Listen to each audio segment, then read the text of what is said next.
ఈ అక్షయ తృతీయకు BNR gold and diamonds లో gold పై 6% నుంచి 9% వరకు డిస్కౌంట్, జీరో మేకింగ్ చార్జెస్. జీవిత వేదిక ఒక మహిళ ఫేస్ చేస్తున్న ఎన్నో ఇష్యూస్ ఉన్నాయి అన్నమాట ఈ సమాజంలో. అలాంటి చాలా ఇష్యూస్ కి సొల్యూషన్ వెతికి తీసుకొచ్చే ఒక వేదికే ఈ జీవిత వేదిక.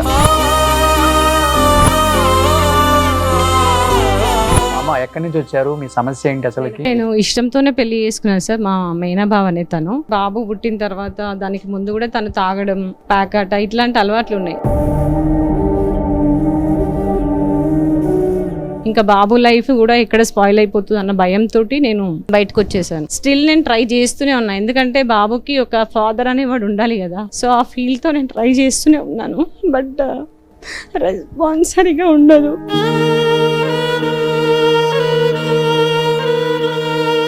బాబుని కూడా చాలా సార్లు అడిగిన వెళ్ళిపోదాం డాడీ దగ్గరికి అని, కానీ వాడు కూడా యాక్సెప్ట్ చేయట్లేదు. ఎందుకంటే పుట్టినప్పటి నుంచి వాడు నాన్న అని అసలు పిలవలేదు. వాడికి ఒక జత బట్టలు కూడా ఇప్పియలేదు. మా ఆయన చనిపోయి 13 సంవత్సరాలు సార్. మా ఆయన చనిపోవడానికి కారణం డాక్టర్లు సార్. కొత్తగా నేర్చుకునే వాళ్ళ చేతిలో మా ఆయన జీవితాన్ని నాశనం చేసిర్రు. దిల్సునగర్లో మేము కొట్లాడి మేము కేసు పెడతామంటే కేసు పెట్టకుండా అన్ని టీవీల వాళ్ళని కొనేసి, పోలీసు వాళ్ళని కొనేసి 5 లక్షలు మేము డిమాండ్ చేస్తే 90,000 చేతికి ఇచ్చేది సార్ మాకు. నేను స్టిచ్చింగ్ చేస్తాను, కానీ నేను ఎలా బ్రతకాలో, ఆ చిన్న మిషన్తో ఎలా బ్రతకాలో అర్థమవుతుంది సార్. పిల్లలు ఏం చేస్తున్నారు? బాబు 10th క్లాస్, పాప 2nd ఇయర్ సార్. ఎలా చనిపోయారు ఆయన? హార్ట్ అటాక్ వచ్చింది సార్, చిన్న ఏజ్ లో. మీరు చాలా చిన్న ఏజ్ లో కనపడుతున్నారు. మీరు ఎలా డైవర్స్ అయిపోయినాయా లేకపోతే? సడన్ గా యాక్సిడెంట్ లో చనిపోయినాడు సార్ మా హస్బెండ్. అసలు నేను అనుకోలేదు అసలు అలా అవుతుందని. అసలు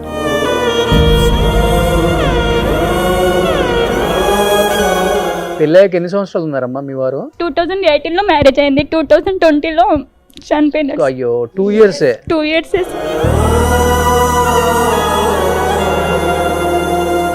మీ పిల్లలు ఏం చేస్తున్నారమ్మా? ఆయన క్యాన్సర్ వచ్చి చచ్చిపోయాడు.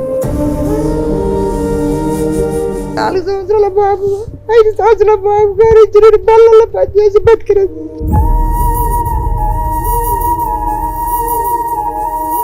ఇద్దరు మగ పిల్లలు, మాకు ఇల్లు లేదు, ఏది లేదు సార్, మాకు గూడు ఏది లేదు సార్. మాకు నేను ఒక్కదాన్ని చేస్తున్నా పిల్లలు బతకాల.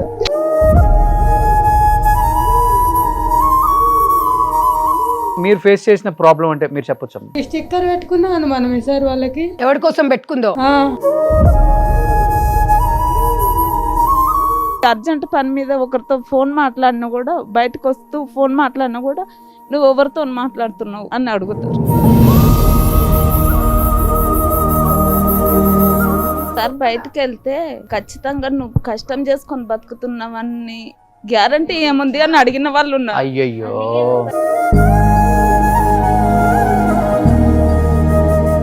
ఒక్కొక్కళ్ళు మాటలు మాట్లాడుతుంటేనే కళ్ళమ్మ నీళ్ళు వచ్చేస్తున్నాయి అమ్మ. అందరికి ఎంత బాధల్లో ఉన్నారో అర్థమవుతుంది. ఒక్కదాన్ని కూలి చేసి 400 తెచ్చి వాళ్ళని ఎట్లా దాదుకుంటా నాకే తెలుసు సార్. ఇప్పుడు 2 అమ్మాయిలు పెళ్లి కూర్రు సార్. బీటెక్ అయిపోతుంది, ఫైనల్ ఇయర్ అయింది సార్. ఒక అమ్మాయి. మీ పిల్లలకి బీటెక్ అయిపోయిన తర్వాత ఇప్పుడున్న పరిస్థితుల్లో జాబ్ రాకపోతే సంగారెడ్డి గారికి చెప్పండి, సుమన్ టీవీలో మీ పిల్లలిద్దరికి నేను జాబ్ పెట్టిస్తాను. సరే సార్. అప్పుడు మాట్లాడమంటే నాకు ధైర్యం లేదు సార్. మాస్క్ తీసి కూడా మాట్లాడేంత ధైర్యం వచ్చింది. సూపర్ అమ్మా. ఇప్పుడు మీ అందరు ఎక్స్పెక్ట్ చేస్తుంది కూడా ఒక కుట్టు మిషన్ లాంటిది, అంతే కదా? ఫస్ట్ అయితే ఒక కుట్టు మిషన్ ఇస్తే దాన్ని వీళ్ళు హ్యాపీగా చేసుకోగలుగుతారు సార్. అమ్మ చేతులు జోడించి అందరిని అడుగుతున్నాను, ఈ షో ఒక్కొక్క కుట్టు మిషన్ 4,000 ఒక్కొక్కరికి స్పాన్సర్ చేయండి. మీ పేరు చెప్పుకొని జీవితాంతం వాళ్ళ పిల్లలు హ్యాపీగా బతుకుతారు. ఏ వేదిక కూడా నాకు ఇలా భరోసా కల్పించలేదు. మా ఒంటరి మహిళల తరపున, మా మదర్ ఫౌండేషన్ మహిళల తరపున మీకైతే నాకన్నా మీరు చాలా చిన్నవారు, అంటే వయసులో చిన్నవారు కానీ మనసులో చాలా గొప్పవాళ్ళండి.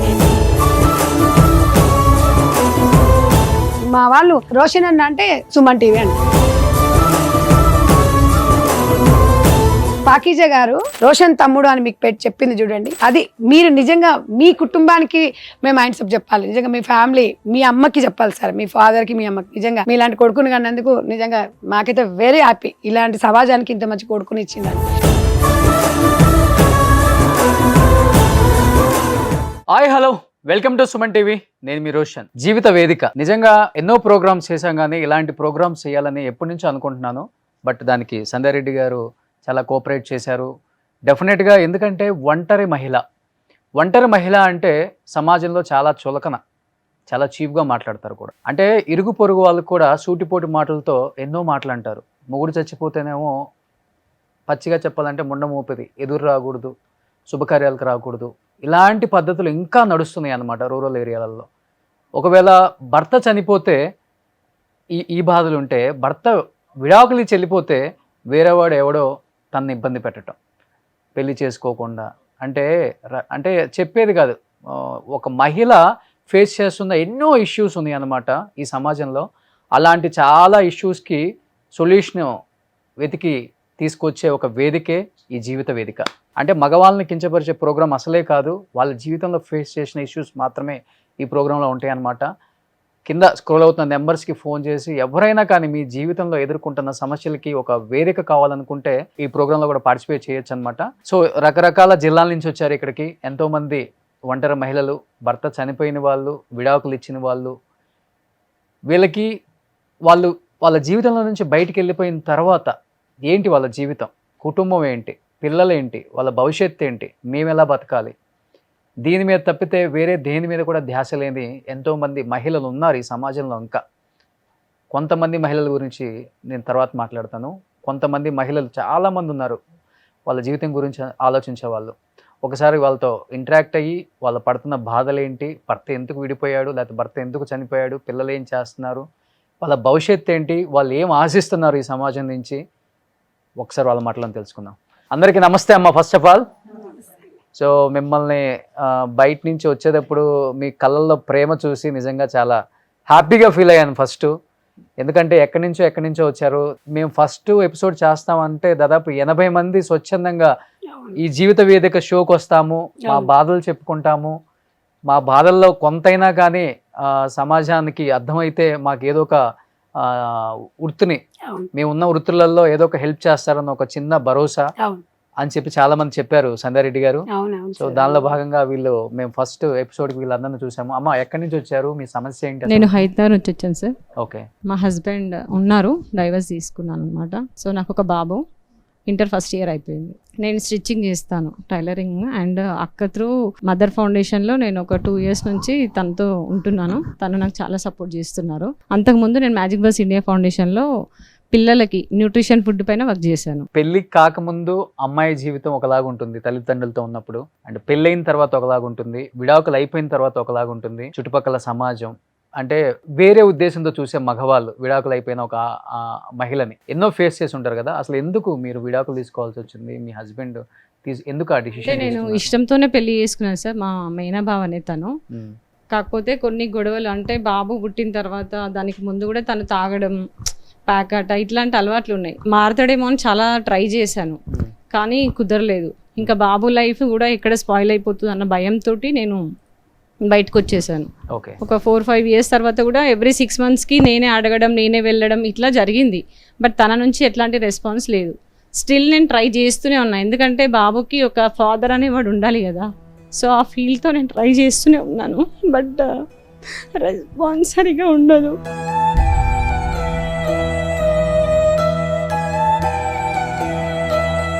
బయటికి చాలా ధైర్యంగా కనిపిస్తాను, కానీ లోపల చాలా పెద్ద సముద్రం ఉంది సార్. ఎందుకంటే ఒక ఆడదాన్ని చాలా చులకనగా చూస్తారు సొసైటీలో.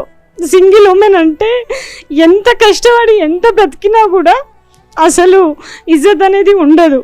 సో ఇట్లాంటి సమాజంలో నేను ఒకటే అనుకుంటా, ఏజ్ తొందరగా అయిపోతే బాగుండు, ఒక 50 years వస్తే బాగుండు, వచ్చేస్తే నాకంటూ నేను సొసైటీలో ఒక స్ట్రాంగ్గా తిరుగుతానేమో, ఎవరి పోరు ఉండదేమో అనే ఫీలింగ్ నాకు ఒక 25 years నుంచే ఉంది. ఆ ఫీల్ నా 19 yearsకి మ్యారేజ్ అయింది. 19 yearsకి అయింది సార్. ఒక 3 years నేను కలిసి ఉన్నది. దాని తర్వాత 1 year బాబు పుట్టిన తర్వాత 1 year తర్వాత నేను విడిపోయాం. దాని తర్వాత చాలా ట్రై చేశాను, బట్ కుదరలేదు. ఇంకా ఇప్పటికీ తను మారలేదు. సో ఇంకా బాబుని కూడా చాలాసార్లు అడిగిన వెళ్ళిపోదాం డాడీ దగ్గరికి అని, కానీ వాడు కూడా యాక్సెప్ట్ చేయట్లేదు. ఎందుకంటే పుట్టినప్పటి నుంచి వాడు నాన్న అని అసలు పిలవలేదు. వాడికి ఒక జత బట్టలు కూడా ఇప్పియలేదు.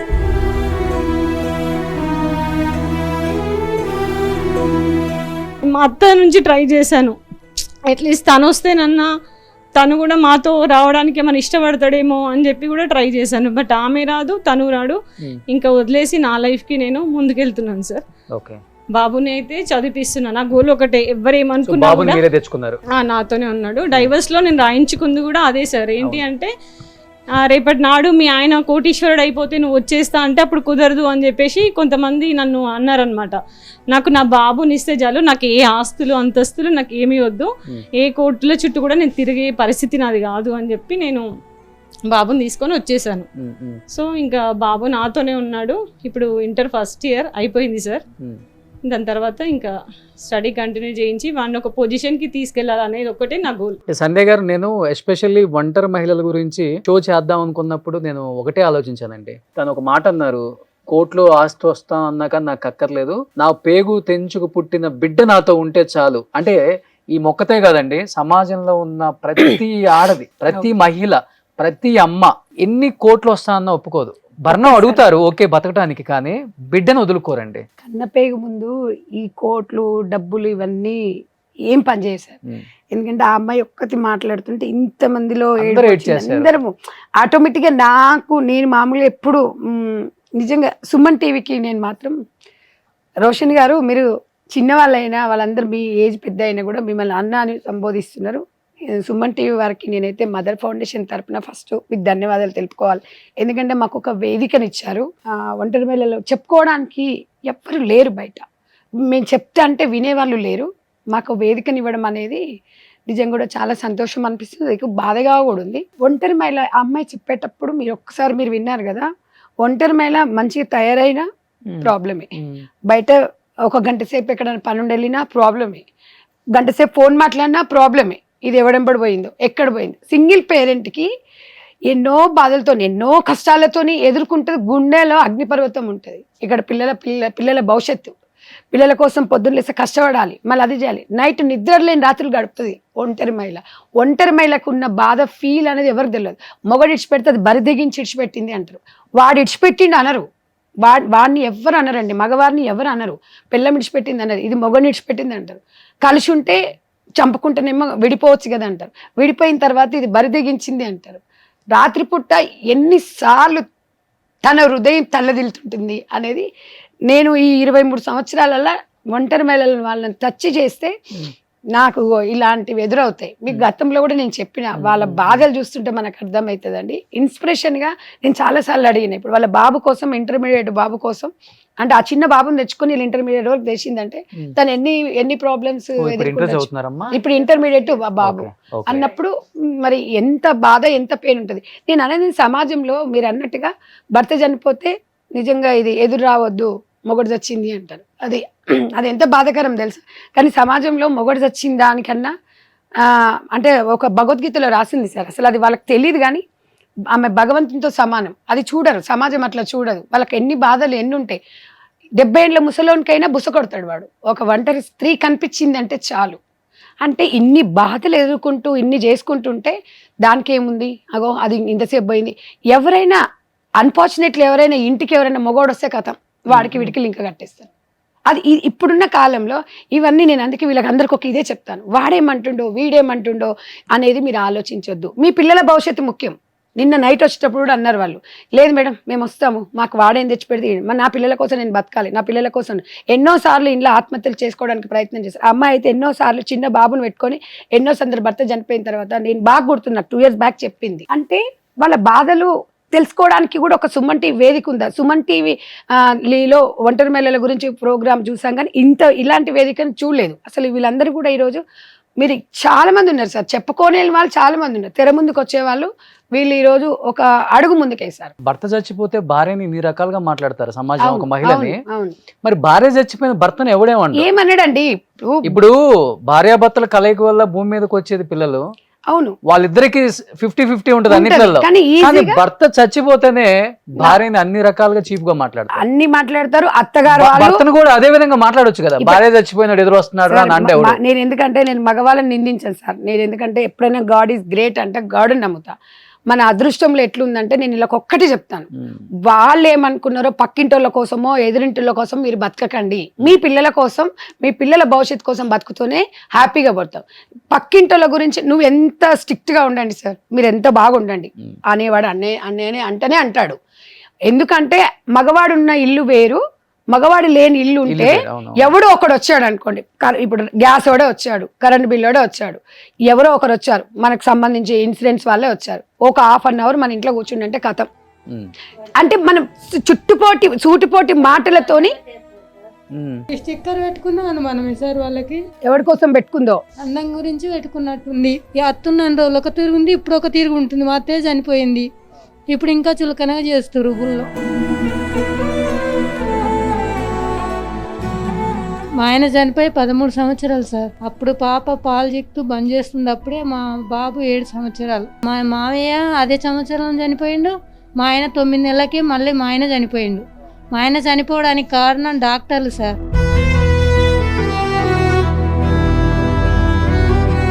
మా ఆయనని చేతులారా చంపేసిరు. కొత్తగా నేర్చుకునే వాళ్ళ చేతుల మా ఆయన జీవితాన్ని నాశనం చేసిరు.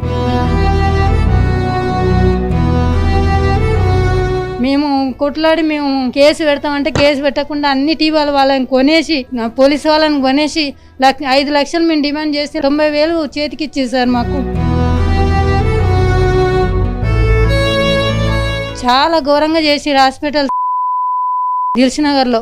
పాప ఎన్ని సంవత్సరాలమ్మా మీ ఆయన చనిపోయినప్పుడు? 3 సంవత్సరాలు, బాబు 7 సంవత్సరాలు.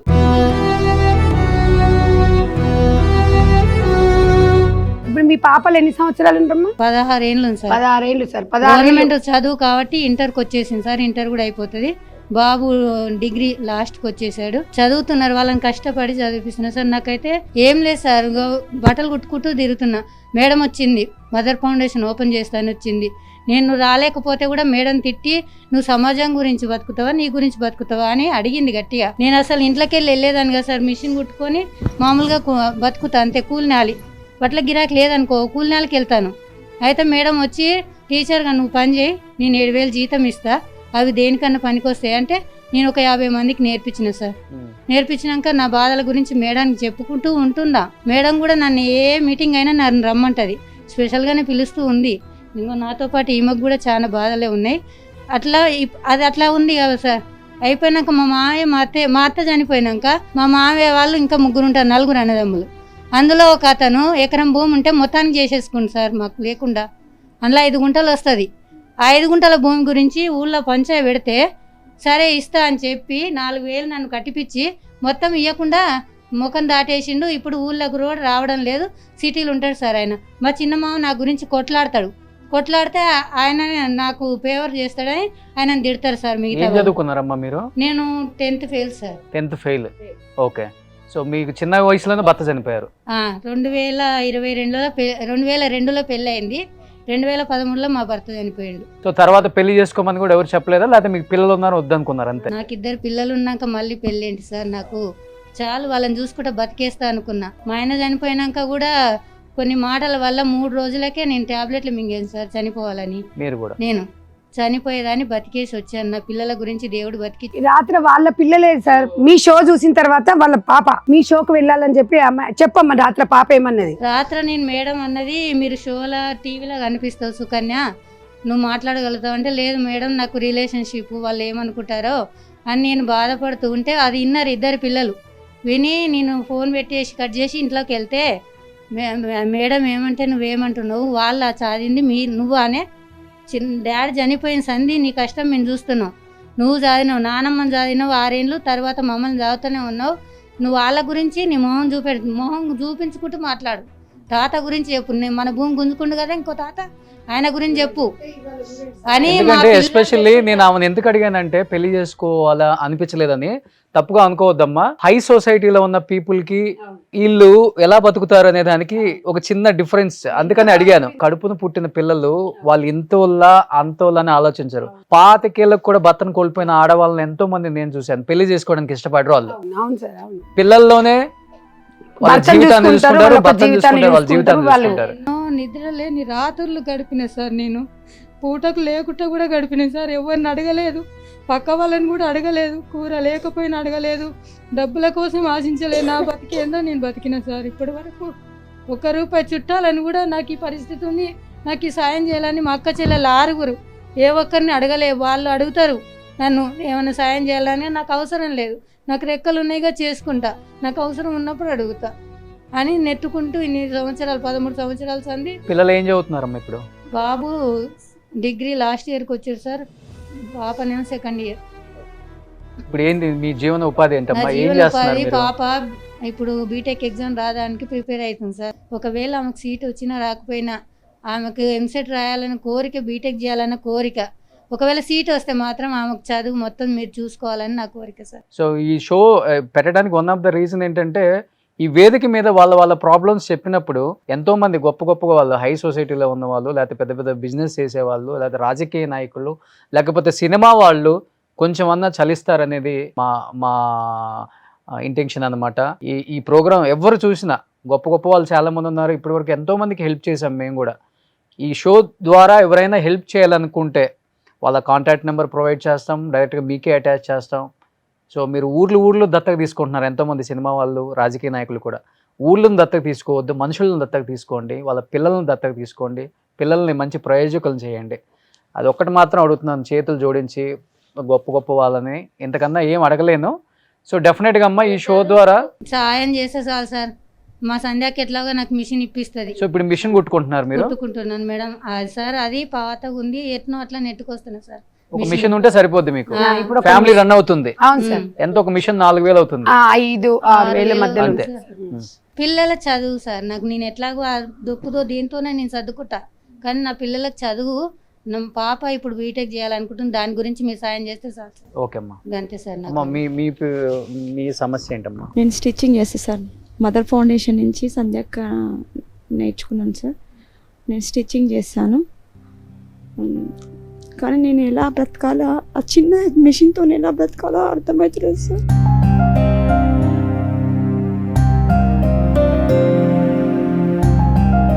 నాకేమన్నా మీరు ఆర్థికంగా సహాయం చేస్తే నేను ఏదైనా షాప్ అయినా ఏదైనా పెట్టుకోవాలనుకుంటున్నాను సార్. పిల్లలు ఏం చేస్తున్నారు? బాబు 10th క్లాస్, పాప 2nd ఇయర్ సార్. ఎలా చనిపోయారు ఆయన? హార్ట్ అటాక్ వచ్చింది సార్, చిన్న ఏజ్ లోనే. మీ ఏజ్ ఎంత ఉంటుంది? నా 37 సార్. అంతే. ఏం చేసేవాళ్ళు ఆయన? డ్రైవింగ్ చేసే సార్, ప్రైవేట్గా కార్ నడిపించేవాడు. సో దాని తర్వాత బిఫోర్ మీరేం జాబ్ చేసేవాళ్ళు కాదమ్మా? ఇంట్లోనే స్టిచ్చింగ్ చేసేదాన్ని సార్, అంతే. ఇప్పటికి కూడా ఇంట్లోనే చేస్తున్నాను. సంధ్య గారు, మీ ఫౌండేషన్ ద్వారా ఐడెంటిఫై చేశారు అతన్ని? మా ఫౌండేషన్లో ఒంటరి మహిళలను మేము స్టిచ్చింగ్ నేర్పించేటప్పుడు అడ్మిషన్స్లోనే బ్యాక్ సైడ్లో ఒంటరి మహిళల ఇన్ఫర్మేషన్ తీసుకుంటాం. అలా అందరినీ మేము కాన్స్టిట్యున్సీ వైజ్గా, సెంటర్స్ వైజ్గా ఒంటరి మహిళలందరికీ వాళ్ళకి ఒక మోటివేషన్ క్లాస్ అట్లా ఉంటుంది అనమాట. అంటే వాళ్ళకి ఒక కౌన్సిలింగ్ లాగా ఇస్తాను అన్నప్పుడు వాళ్ళకి, అందుకనే ఒక భరోసా లాగా వాళ్ళు స్ట్రాంగ్గా ఉంటారు. ఏ టైం ఏది వచ్చినా కూడా నన్ను కాంటాక్ట్ కాండి అని అందుకే చెప్తాను నేను వాళ్ళకి. కాబట్టి నేను ఒకటే రోషన్ గారు ఒక 10 మందికి 20 మందికి హెల్ప్ చేయగలుగుతా. కానీ సో నాకు 2 రాష్ట్రాలలో ఉన్నారు ఒంటరి మహిళలు, 32,000 మంది ఒంటరి మహిళలు 2 రాష్ట్రాలలో. 2 రాష్ట్రాలలో 23 సంవత్సరాల నుంచి మా మదర్ ఫౌండేషన్ ఇంతమందికి ట్రైనింగ్ ఇవ్వగలుగుతాను, ప్రతి ఒక్కరికి ఓదార్చగలుగుతాను, భరోసాను ఇవ్వగలుగుతాను. కానీ ఆర్థికంగా అంటే నాతో కూడా కాదు కదా సార్. సమాజం ముందుకు రావాలి. సమాజం ఈ రోజు నాకు ఈ ₹1 కోటి వచ్చినంత విలువ సార్. ఈరోజు వీళ్ళు ఒక స్టెప్ వచ్చి ఒక హైదరాబాద్కు ఎక్కడో గ్రామీణ ప్రాంతాలలో ఉండి బస్ ఎక్కి సుమన్ టీవీ దగ్గరికి వచ్చినారంటే ఈ రోజు ఫ్రీ బస్ కదమ్మా. హ్యాపీ అనిపించిందా? అందరూ ఫ్రీ బస్ లోనే వచ్చారా? ఫ్రీ బస్ తిట్టిన వాళ్ళు చాలా మంది ఉన్నారు కదా. ఫ్రీ బస్ కి వచ్చిన వాళ్ళే ఒకసారి చెప్పండి, మీరే ఫ్రీ బస్ వల్ల మీకు ఎలా ఉందో ఒకసారి చెప్పండి. చాలా బాగుంది, కానీ అందులో కొంతమంది దీనికి చిన్నదానికి వెళ్ళి ఎప్పుడో ఒక రోజు ప్రయాణం చేసే వాళ్ళకి ఇబ్బందిగా మాట్లాడుతున్నారు సార్. కానీ దానివల్ల అయితే ఉపయోగమే ఉంది. చాలా ఉపయోగం. ఇప్పుడు వీళ్ళు అక్కడి నుంచి సరే వీళ్ళు మున్గోడు నుంచి వచ్చారు. నేను ఫ్రీ బస్ అంటే చెప్తా ఒక్క మాట. మా పాప ఊకంటది. మా పాప ఇప్పుడు డిగ్రీ సెకండ్ ఇయర్ చేస్తుంది. ఇప్పుడు ఫ్రీ బస్ పెట్టి 2 సంవత్సరాలకు ఎక్కువైంది కదా. నేను ఇదివరకు మా పాప ఆలేరులో చదివింది, ఇప్పుడు సిటీలో చదువుతుంది. ఇక్కడికి ఇప్పుడు మా ఆర్థిక పరిస్థితి బాగాలేదు కాబట్టి ఈ ఫ్రీ బస్ వచ్చి మనకి చాలా మేలు చేసింది మమ్మీ. నువ్వు రానికి ఇబ్బంది లేదు, నేను రానికి ఇబ్బంది లేదు. నేను అప్ అండ్ డౌన్ పోనీకి కూడా నాకు పాస్ కొనుక్కోకుండా ఫ్రీ బస్ చాలా ఛార్జీలు మిగిలిస్తుంది, చాలా మేలు చేసింది అంటది మా పాప. ఓకే, మాకు ఇప్పుడు అంత దూరంకి వెళ్ళి సిటీకి ఏ అవసరానికి రావాలన్నా ఫ్రీ బస్ అంటే మాకు సేవ్ అవుతున్నట్టే కదా మనీ మొత్తం. అంతే కదా. అందులో ఒంటరి మహిళలకి ఇంకా ఇంకా చాలా భరోసా. అంటది ఎన్ని డబ్బులు కావాలి మమ్మీ మనం ఇట్లా తిరగాలంటే. నువ్వు నా కాడికి నెలకు రావాలన్నా నీకు కనీసం అప్పుడైతే 1000 రూపాయల దాకా అయ్యేది, ఇప్పుడు ₹1 అవుతలేదు కదా. మంచిగా నా కాలేజీకి నేను పోనీక నాకు డబ్బులు మీకు సేవ్ అవుతున్నాయి, నీకు సేవ్ అవుతున్నాయి, చాలా మంచి యూజ్ చేసుకునే వాళ్ళకి చాలా బాగుంటుంది. సో రేవంత్ రెడ్డి గారికి థ్యాంక్స్ చెప్తారు అందరూ. థ్యాంక్ యూ అండి, తప్పకుండా. మా వాళ్ళని తలుచుకుంటే నాకు అదే అనిపిస్తుంది. వీళ్ళు ఎక్కడ రావాలన్నా అప్పుడు హైదరాబాద్ మీటింగ్లు ఎక్కడన్నా అన్నాలన్నా ఆటోలలో వస్తే 100-200 అయ్యేది. ఇప్పుడు హ్యాపీగా టైమింగ్ ఉంటుంది ఊర్లలో 11కి 10కి గంటకు ఉంటుంది. హ్యాపీగా రాగలిగితే హ్యాపీగా పోగలుగుతున్నారు. కాబట్టి నిజంగా రేవంత్ రెడ్డి గారికి మాత్రం మేము డెఫినెట్గా మా ఒంటరి మహిళల తరపున, మా మదర్ ఫౌండేషన్ తరపున ధన్యవాదాలు తెలుపుకుంటున్నాను. సరే, ఎందుకంటే వాళ్ళు సేవ్ చేసుకున్నారు వాళ్ళకి హ్యాపీగా. మీరు చాలా చిన్న ఏజ్ లా కనపడుతున్నారు. మీరు ఎలా డైవర్స్ అయిపోయినాయా లేకపోతే? డైవర్స్ ఏం అయిపోలేదు సార్, సడన్ గా అయిపోయింది మ్యారేజ్. యాక్సిడెంట్, చిన్నోడు పుట్టంగానే రీసెంట్ గా జాండీస్ వచ్చాయో ఏమొచ్చాయో తెలియదు సార్. అసలు సడన్ గా యాక్సిడెంట్ లో చనిపోయినాడు సార్ మా హస్బెండ్. అసలు నేను అనుకోలేదు అసలు అలా అవుతుందని. అసలు చిన్న నీటి ఇప్పుడు పోషించాలన్న చాలా ప్రాబ్లమ్స్ ఉన్నాయి సార్. అమ్మ వాళ్ళ ఇంటి దగ్గరనే ఉంటున్నాను, అత్తమ్మ వాళ్ళ ఇంటి దగ్గర ఏముండను, అత్తమ్మ గిట్ట లేదు. అసలు చాలా ప్రాబ్లమ్స్ సార్ నాకు. అసలు పెళ్ళాక ఎన్ని సంవత్సరాలు ఉన్నారమ్మా మీ వారు? 2018లో మ్యారేజ్ అయింది, 2020లో చనిపోయినాడు. అయ్యో, 2 years. 2 years.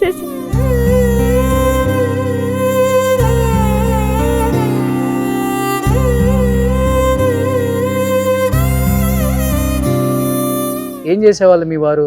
ఫైనాన్స్ చేసేది సార్. అయితే చిన్న జాండీస్ వచ్చినప్పుడు అక్కడిక్కడ తిరిగినాడు. సడన్ గా అసలు నేను తట్టుకోలేదు. 1 సంవత్సరం అసలు కోలుకోలేదు సార్. అసలు నాకు ఇలా అయింది ఎందుకు? అసలు ఇంటి దగ్గర డాడీ లేడు సార్ నాకు. అన్న ఏమో డ్రింక్ వేస్తాడు. అసలు మ్యారేజ్ ఎందుకు చేసుకున్నా నేను? అసలు నాకు ఎందుకు ఈ పరిస్థితి? అసలు లైఫ్ అయినా ఇది ఆడపిల్ల పరిస్థితి ఇంతేనా అసలు అనిపిస్తుంది సార్ ఒక్కొక్కసారి. అసలు ఎక్కడ ఎవరు చూడరు సార్. అసలు ఏ అత్తమ్మ చూడరు, ఏ మామయ్య చూడరు, అసలు ఎవరు చూడరు సార్. మన కాళ్ళ మీద మనం బతకాలి. అసలు ఒక్కొక్కసారి సూసైడ్ గిట్ట చేసుకున్నాను సార్. ఇప్పటికీ ఏడుస్తూనే ఉన్నా. అసలు ఎందుకు నాకు ఈ బతుకు? చిన్నోడి గురించి బతుకుతున్నా సార్. అసలు నేను చనిపోతే చిన్నోడు ఎలా? అసలు ఇప్పటికిట ఒక్కొక్కసారి పెళ్లి చేసుకోని అంటారు, ఒక్కొక్కసారి కొందరు పెళ్లి చేసుకోకని అంటారు. ఎందుకు ఇట్లా ఉంటున్నావురా నువ్వు? అసలు చిన్నోని ఎక్కడ హాస్టల్ అని అంటారు సార్. అసలు వాడు ఎట్లా బతుకుతాడు? నేను ఎందుకు చేసుకోవాలి? ఏదో అసలు ఒక్కొక్కసారి ఏదో ఆలోచిస్తేనే చాలా బాధేస్తుంది సార్. అసలు ఆడపిల్ల పరిస్థితి ఇంత. అసలు పెళ్లి చేసుకున్నాక ఒకలాగా, పెళ్లి చేసుకోకుండా ఒకలాగా అని ఏదో చాలా ఏడుస్తాను సార్. ఒక్కొక్కసారి నా పరిస్థితి చాలా ఆగమున్నది సార్. అసలు ఎటు ఆలోచించాలి, ఎటు ఆలోచించదు, ఎప్పుడు ఎనీ టైం ఏదో ఒకటి ఆలోచించుకుంటూనే ఉంటా సార్. అసలు నేను అటు సైడ్ మీ మామయ్య సైడ్ వాళ్ళకి ఎవ్వరు లేరు సార్. వాళ్ళకి 3 ఉంటే 2 డెత్ సార్. చిన్న మ్యారేజ్ కాలేదు. ఏం చదువుకున్నారమ్మా మీరు? నేను 10th వరకు చదువుకున్నా సార్. ఇప్పుడు ఏం చేస్తున్నారు? ఇప్పుడైతే ఇంకా కొంచెం అటు ఇటు బయట షాప్లలో చేస్తున్నా సార్. మదర్ ఫౌండేషన్ లో సంధ్య మేడం కలిసినారు. మిషన్ నేర్చుకున్నాను. మిషన్ అన్న చిన్నోనికైనా సాయం చేస్తారేమో అని అనుకుంటున్నా సార్. కొంచెం హెల్ప్ చేస్తారు. చదువుకున్నది మీ ద్వారా మిషన్ కుట్టడం నేర్చుకున్నారు? నేర్చుకుంది. ఆమెకు ఒక కుట్టు మిషన్ ఇస్తే, ఒకటి జూట్ మిషన్ అని ఉంటుంది సార్, పీకో అని ఉంటుంది. దాంట్లో అవి ఉంటాయి. శారీస్ పీకో చేసుకోవచ్చు, అది రెగ్యులర్ ఇన్కమ్ ఉంటుంది. అలాంటి వాళ్ళకి చాలా మేము ఎంతో మందిని అడిగాం సార్. రాజకీయ నాయకులను ఎంతమంది వేదికల దగ్గర వచ్చి చెప్తారు తప్ప ఎవ్వరు కూడా. నేను అదేంటంటే మీ ద్వారా 4000-5000 కుట్టు మిషన్ అంతే సార్. ఇప్పుడు మీ నియోజకవర్గం ఏంటమ్మా? మునుగోడు. రాజగోపాల్ రెడ్డి గారు అంతే కదా? రాజగోపాల్ రెడ్డి గారి దృష్టికి తీసుకెళ్లాము, చెప్పాము. 977 మంది మునుగోడు నియోజకవర్గంలో మదర్ ఫౌండేషన్ ఒంటరి మహిళలు ఉన్నారు. చెప్పాము, తప్పకుండా చేస్తామని చెప్పిండ్రు. కానీ వీళ్ళ సిచ్యువేషన్ చూస్తున్నప్పుడు నాకు అనిపించేది ఏంటంటే, ఆ అమ్మాయి ఏం చేస్తే మనం ఆ అమ్మాయికి ఒక మిషన్ పీకోది పెట్టినాం అనుకోండి. ఎందుకంటే ఆ అమ్మాయికి హెల్త్ కూడా బాగుండదు. ఇంటి దగ్గర ఉండి మళ్ళీ షాపులలో చేసుకుంటే చిన్న బాబు ఉన్నాడు. ఇప్పుడు అమ్మాయి చాలా చాలా ఇబ్బంది పడుతుంది సార్. అన్నయ్య మంచోడు కాదు. అదే కుట్టు మిషన్ అయితే సార్ మీకు ఇంటి దగ్గర కుట్టు మిషన్ కుట్టుకుంటూ బాబుని చూసుకోవచ్చు. తనకి ఎవరు లేరు. ఇలాంటి వాళ్ళకి నేను ఒక్కటే చెప్తాను, కుట్టు మిషన్ అనేది ఒక పెద్ద ఆయుధం సార్. పిల్లలను చూసుకుంటూ గౌరవప్రదంగా బ్రతకవచ్చు. అవును, ఇప్పుడు ఒక బ్లౌజ్ స్టిచ్ చేస్తే 200 ఏమో ఉంది కదా. ఎక్కడ 200 సార్, 500 ఉంది. కాబట్టి ఆమె రోజు ఒక్క బ్లౌజ్ స్టిచ్ చేసుకుని నెలకు ఒక 15,000 వస్తే 5,000 రెంట్కి పోయినా బాబుని చదివి, ఆ అమ్మాయి చూడండి 23 సంవత్సరాలు పెళ్లి చేసుకోవాలంటే చేసుకోలేను, నా బాబు ఏమైపోతాడో అని ఆలోచిస్తుంది. వచ్చేవాడు ఎలాంటి వాడు? ఇప్పుడు అదొకటి. ఇప్పుడు మా వాళ్ళందరూ నేను అడిగితే ఏం చెప్తారు, అసలు రెండో పెళ్లి ఫస్ట్ భర్తనే మాకు చూడక ఇన్ని ఇబ్బందులు పడ్డాం, రెండో వాడు మమ్మల్ని చూస్తాడు, మా పిల్లని చూస్తాడా? వద్దు, మేము ఇలాగే బ్రతకగలుగుతాం మీరు ఇచ్చే ధైర్యంతోనే అని వాళ్ళు చెప్తున్నప్పుడు నాకు నేనే అదైపోతాను సార్. ఒక్కొక్కసారి నేను కూడా ఒక మనిషిని కాను. వాళ్ళ ఊర్లకి వెళ్ళినప్పుడు ఫస్ట్ మా ఫౌండేషన్ స్టార్ట్ చేసినప్పుడు వీళ్ళకి ఫస్ట్ మోటివేషనే ఉంటుంది 1 hour. ఆ మోటివేషన్లో సెంటర్కి రాను అన్న వాళ్ళు కూడా వచ్చేస్తారు. అంటే ప్రతి మనిషికి ఒక భరోసా, మోటివేషన్ అనేది ముఖ్యం సార్. మీరు ఎన్ని స్కీమ్స్ పెట్టినా, ఎన్ని చట్టాలున్నా, ఉన్నా దాని గురించి అనేది ఒక అవగాహన లేకపోతే మీరు 1000 కోట్లు పెట్టినా వేస్ట్. ఇవాళ ఆ అమ్మాయిని ఆదుకోవడానికి మా అంటే ఒక 10,000 20,000, కానీ ఆ అమ్మాయిని పట్టించుకునేటోళ్ళు లేడు. అంటే నేను ఒక్కొక్కరి పేరు సార్, ఇన్ని వేల మంది ఉన్నా కూడా ప్రతి ఒక్కరి పేరుతో సహా నేను మైండ్లో పెట్టుకుంటాను. నేను అనేది ఏంటంటే నాకు కూడా ఈ ఫౌండేషన్ ఇంతమంది చూస్తారు, ఇన్ని సభలకు వస్తారు, మరి ఈ ట్రస్ట్ ఇంత పనిచేస్తున్నప్పుడు, రాష్ట్ర కేంద్ర ప్రభుత్వాలు ఇంత చూస్తున్నప్పుడు ఏదైనా వీళ్ళకు ఈ ట్రస్ట్కి ఈ పని ఇస్తే వీళ్ళందరూ ఉపయోగపడుతుంది అనేది స్టేజీల మీద చెప్పినప్పుడు ఇదైపోతుంది. అదే ఉపాధి హామీ కింద పథకాలు పెడతారు కానీ నేను ఒక్కటే చేశారు, వీళ్ళు సెంట్రల్ స్టేట్ 2 పెడతారు కానీ ఉపాధి హామీ పథకాలలో ఎట్లా అంటే వీళ్ళు అలా గ్రౌండ్ వాళ్ళు కారు, హై కాదు, వీళ్ళు మిడిల్ వాళ్ళు. కాబట్టి ఉపాధి హామీ పథకం అంటే ఇంకా వీళ్ళు కొంచెం చదువుకున్న వాళ్ళు, కొద్దిగా మిడిల్ క్లాస్ వాళ్ళు కాబట్టి వెళ్ళలేరు గ్రామీణ ప్రాంతాలలో. అందరికీ ఉండదు సార్ అది ఎట్లా 100 రూపీస్ 150 వస్తుంది. అట్లా కాకుండా మేము అనేది ఏంటంటే ఇప్పుడు ప్రభుత్వాలు ఏదో ఉచితాలు ఇచ్చి అది కాకుండా ఇలాంటి ఇమ్మీడియట్లుగా ఒంటరి మహిళలకు వీళ్ళకి భరోసాను కల్పించేది పథకం పెట్టాలి. ఫైట్ చేద్దాం ఒంటరి మహిళలు. నేను అదే చెప్తున్నాను, 32,000 మంది ఉన్నారు సార్. పిలిస్తే ఇప్పుడు అందరు వస్తారు సార్, ఒక్క పిలుపునిస్తే చాలు. కాకపోతే నేను శాంతి భద్రతల విషయంలో జాగ్రత్తగా ఉంటున్నాను, ఎందుకంటే ఎక్కడ కూడా ఇబ్బంది పడొద్దని. కానీ ఒక్క పిలుపునిచ్చి ఇన్ని వేల మంది ఉన్నారు సార్, ఒక ఒంటరి మహిళకి పెన్షన్ ఎందుకు రాదు సార్? అంటే ఒంటరి మహిళకు ఇది తీసుకురండి, అది తీసుకురండి, ఇది తీసుకురండి. మొగడు చచ్చిండని తెలిసే ఉంటుంది కదా, డైవర్స్ అయిపోతే సర్టిఫికేట్ ఉంటుంది కదా, ఇమ్మీడియట్గా వాళ్ళకి ఒక భరోసాను కల్పించవచ్చు కదా అనేది నా వాదన. పెన్షన్ ఎవరికి రాదమ్మా? ఎవరికి? మీకు ఒక్కదానికి వస్తుందమ్మా? మీకు వస్తుంది. ఓకే, మీకు వస్తుంది, కొంతమందికి రావట్లేదు. వీళ్ళు అమ్మాయికి ఎంత అవసరం తెలుసా సార్? ఇప్పుడు కొద్దిగా గొప్ప ఏదో ఒక రకంగా మీ ఎమ్మెల్యే గారితో మాట్లాడతాం మేము, వీళ్ళ నేమ్స్ ఒకసారి తీసుకుంటాం. నేను కూడా చెప్పిన వీళ్ళకి అది మండే కూడా అది పెడతారు, పెట్టినప్పుడు వెళ్ళమని చెప్పిన. ఇంకా అది రిలీజ్ ఏమో చేయలేదన్నారు. మీరు కూడా ఒకసారి మాట్లాడండి, నేను కూడా అన్నతో మాట్లాడతాను. నేను అనేది ఏం సార్ అంటే, పాపం రాజగోపాల్ రెడ్డి గారు చెప్పారు, మునుగోడు నియోజకవర్గం ఎంతమంది ఒంటరి మహిళలు ఉన్నారో మీరు చెప్పండి, మా దృష్టికి తీసుకురండి అన్నారు. ఇప్పుడు వీళ్ళు వచ్చేసి పాపం వాళ్ళు ఏం కోరుకుంటారు సార్? మీరు చూస్తున్నారు కదా, వాళ్ళ చెప్పే దాంట్లో మీరు చేసిన ఒంటరి మహిళలు ఎట్లా ఉన్నారు, వీళ్ళు ఎలా మాట్లాడుతున్నారు, సమాజానికి ఏ రకంగా ఉన్నారు మీరు అంటున్నారు. వీళ్ళంతా నాకు తెలిసి ఆ అమ్మాయికో 23 years, ఈయనకో 30, 32. ఇప్పుడు ఇవాళ రేపట్ల అందరికి అన్ని ఉన్నా కూడా పక్కదారులు పడుతున్నారు, అయినా వీళ్ళకి అన్ని సోర్స్ ఉన్నా కూడా వాళ్ళ పిల్లల కోసం బతుకుతున్నారు. కానీ చుట్టుపక్కల ఇప్పుడు మేడం చెప్పినట్టమ్మా అన్ని ఉండి కూడా పక్కదారి పట్టే వాళ్ళు చాలా మంది ఉన్నారు. మీరు కూడా ఎన్నో చూసుంటారు కదా, మీరు ఫేస్ చేసిన ప్రాబ్లం అంటే మీరు చెప్పొచ్చు. No problem. మనం బయటకు వెళ్ళాలంటే వెళ్ళలేము. భర్త ఉన్నప్పుడు ఒకలా చూస్తారు, అరే ఈ అమ్మాయి మంచిగా ఉంతా రెడీ అయింది భర్తతో వెళ్తుంది అని. అదే భర్త చనిపోగానే నువ్వెందుకు ఎదురొస్తున్నావు, ఏదన్నా కార్యమైనా కూడా ముందరికి వెళ్ళలేము, హీనంగా చూస్తారు. నువ్వు బొట్టు ఎందుకు పెట్టుకున్నావు, ఫస్ట్ గాజులు వేసుకున్నా కూడా భర్త అయితే వచ్చేటప్పుడు, మనం పుట్టేటప్పుడు అయితే గాజులు భర్త వేయలేదు, మనం పుట్టంగానే నీ భర్త అని చెప్పుకొని ఆయన రాలేదు. నువ్వు గాజులు వేసుకున్నా కూడా నువ్వు గాజులు ఎందుకు వేసుకున్నావు, బొట్టు ఎందుకు పెట్టుకున్నావు, పెట్టుకోకూడదు కదా, భర్త చనిపోయింది కదా. పిల్లలు ఉన్నాక నువ్వెందుకు, ఒకరితో మాట్లాడినా కూడా అది అర్జెంట్ పని మీద ఒకరితో ఫోన్ మాట్లాడినా కూడా, బయటకు వస్తూ ఫోన్ మాట్లాడినా కూడా నువ్వు ఎవరితో మాట్లాడుతున్నావు అని అడుగుతారు.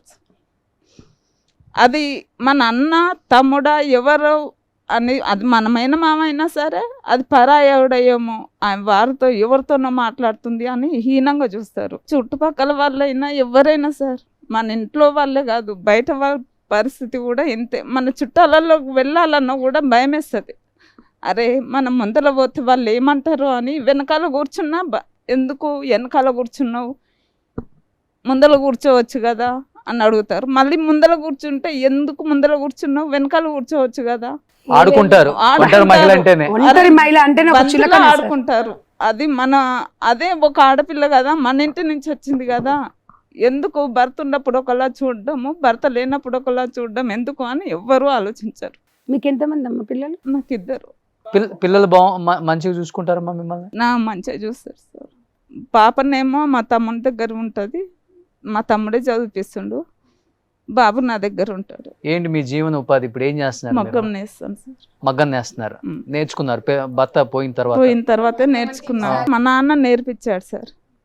నువ్వు ఫస్ట్ పత్తేర పోయినా సార్, ఆయన వదిలిపెట్టా, నేనే ఇక బాగా తాగుతుంటే వదిలిపెట్టేసి నా పిల్లల కోసమని అమ్మగారింటికి వచ్చి ఊళ్ళో ఉన్నాను.